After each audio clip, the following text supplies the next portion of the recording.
Barşalarыңызға сәлем. Бүгін сіздермен өте дәмді түскі ас дайындап ал кеттік.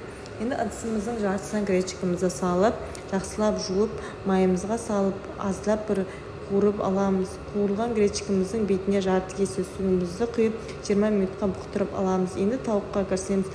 Тауықты видеода да етіп тұрсаңыздар да, әлде формасын өзгертсеңіздер де болады. Оған енді тұздық дайындаймыз. Bir ас қасық май, бұрыш, қара бұрыш, қызыл бұрыш, тұз салып, оған тауығымызды салып, бір 10-15 минутқа қойсаңыздар болады, дәмін сіңетіндей етіп. Енді қызып тұрған майымызға тауығымызды салып, жақсылап қуырып аламыз. Сіздер қатты қуырмасаңыздар да болады.